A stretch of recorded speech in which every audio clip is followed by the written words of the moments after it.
Hello everyone, this is Himanshi. आज हम इस वीडियो में डिस्कस करेंगे क्लास 11th बिजनेस स्टडीज़ के चैप्टर 2 का एक मोस्ट इम्पॉर्टेंट टॉपिक जो कि है articles of association. Previous video में हमने डिस्कस किया था मेमोरेंडम ऑफ एसोसिएशन के बारे में। अगर आपने वो वाली वीडियो नहीं देखी तो आप पहले वो वाली वीडियो देख लीजिए। आज हम इस वीडियो में डिस्कस करेंगे आर्टिकल्स ऑफ एसोसिएशन क्या होता है, उसके क्या कंटेंट्स होते हैं, उसको हम कैसे ऑल्टर कर सकते हैं, पूरा डिटेल में हम आज एओए के बारे में जानते हैं। तो चलिए स्टार्ट करते हैं। सबसे पहले आर्टिकल्स ऑफ एसोसिएशन के बारे में जान लेते हैं ये होता क्या है। जैसे कि हमने प्रीवियस वीडियो में एमओए के बारे में जाना था कि एमओए क्या था, वो एक प्रिंसिपल डॉक्यूमेंट था और वो कंपनी का क्या था, चार्टर हम उसको मानते थे। इस कंपनी की सारी पावर ऑब्जेक्टिव्स उसके अंदर होती थी, है ना। सेम आर्टिकल्स ऑफ एसोसिएशन भी एक इम्पॉर्टेंट डॉक्यूमेंट है। इसके अंदर क्या होता है, इसके अंदर जो रूल्स और रेगुलेशंस होते हैं regarding the management of a companies internal affairs. ठीक है, ध्यान दीजिए किस अकॉर्डिंग रूल्स एंड रेगुलेशंस इसके अंदर होते हैं, regarding the management of companies internal affairs के बारे में होते हैं इसके अंदर। ठीक है, ये क्या करता है, इसके अंदर powers, duties, rights of managers, officers and the board of directors, ये सब कुछ इसके अंदर मेंशन होता है। Okay, generally all the companies prepare their own articles of association. सारी कंपनीज अपना आर्टिकल्स ऑफ एसोसिएशन बनाती हैं, बट इन केस अगर कोई कंपनी नहीं प्रिपेयर करती है then they can select any one articles of association given in table F of the companies act के अंदर। टेबल एफ जो है हमारा कंपनीज एक्ट, उसके अंदर 99 मॉडल सेट्स हैं, उसमें से कोई भी एक कंपनी चूज़ कर सकते हैं अपना आर्टिकल्स ऑफ एसोसिएशन। तो कोई बहुत कंपलसरी नहीं है कि बनाना ही बनाना है। अगर कोई कंपनी चाहती है अडॉप्ट करना, so they can adopt it from the table F of the companies act. Okay, next point है AOA must be signed by all the directors of the company. सारे डायरेक्टर्स इसको साइन करेंगे। It must be duly attested by any 2 witness. कोई भी 2 witness के द्वारा ये पूरा अटेस्ट किया जाएगा। और इसको हम कंपनी के क्या बोलते हैं, बायलॉज ऑफ अ कंपनी और डॉक्ट्राइन ऑफ इंडोर मैनेजमेंट। याद कीजिए मैंने एमओए में क्या बताया था, एमओए क्या होता है, डॉक्ट्राइन ऑफ आउटडोर मैनेजमेंट। वो हमारे रिलेशनशिप बताता है आउटसाइडर से, बट एओए क्या बताता है, हमारे रिलेशनशिप इंटरनल मैनेजमेंट से बताता है। इसलिए हम इसको इंडोर मैनेजमेंट बोलते हैं, डॉक्ट्रिन ऑफ इंडोर मैनेजमेंट हम इसको बोलते हैं। आई होप आपको क्लियर हो रहा होगा कि आर्टिकल्स ऑफ एसोसिएशन क्या होता है।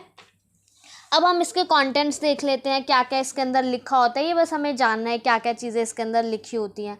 ठीक है, जैसे इसके अंदर हमारा amount of share capital and different classes of shares mention होता है। Rights of each type of share holder, सबके राइट्स लिखे होते हैं, किसका क्या राइट है, क्या क्या प्रोसीजर किया जाएगा अलॉटमेंट ऑफ शेयर्स के लिए, कैसा पूरा प्रोसीजर अडॉप्ट किया जाएगा, कैसे शेयर सर्टिफिकेट्स इशू करे जाएंगे, procedure for transfer of shares कैसे ट्रांसफ़र कर जाएंगे उसका प्रोसीजर, फीचर ऑफ शेयर्स का क्या प्रोसीजर होगा, री इशू ऑफ फीटेड शेयर्स का क्या प्रोसीजर होगा, मीटिंग्स कंडक्ट करने का क्या प्रोसीजर होगा, हम कैसे डायरेक्टर को अपॉइंट करेंगे, उनका रिमूवल करेंगे उसका प्रोसीजर, क्या ड्यूटीज़ पावर्स होंगी डायरेक्टर्स की, उनका क्या रेम्यूनरेशन होगा, procedure for declaration and payment of dividend का क्या प्रोसीजर होगा, कैसे हम डिविडेंड डिक्लेयर करेंगे, और procedure regarding winding up of the company, हम कंपनी कैसे वाइंडिंग अप करेंगे, procedure regarding keeping of books of accounts and their audit, हम कैसे अपनी बुक्स ऑफ अकाउंट रखेंगे और उनको कैसे ऑडिट करेंगे उसका पूरा प्रोसीजर,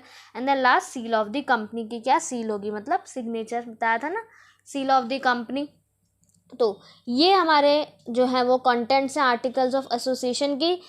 इंटरनली अभी बताया ना, इंटरनली क्या क्या प्रोसीजर हमारे फॉलो करे जाएंगे कि हम डायरेक्टर्स कैसे अपॉइंट करेंगे, उनको रिमूव कैसे करेंगे, उनका क्या रेम्यूनरेशन होंगे, हम डिविडेंड कैसे देंगे, शेयर होल्डर्स के राइट्स क्या होंगे।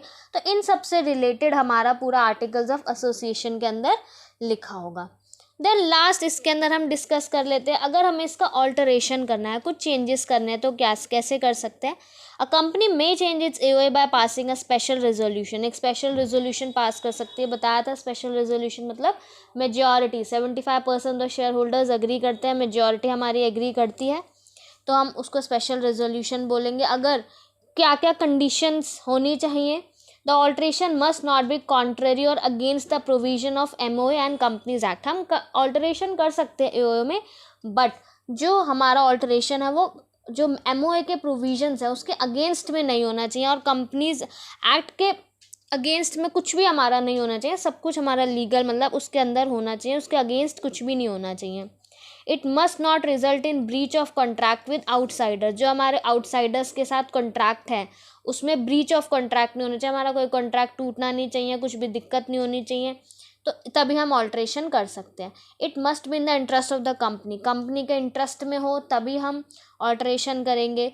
और it must not result in increasing the liability of its member, उसके मेंबर्स की लायबिलिटी इंक्रीज नहीं होनी चाहिए।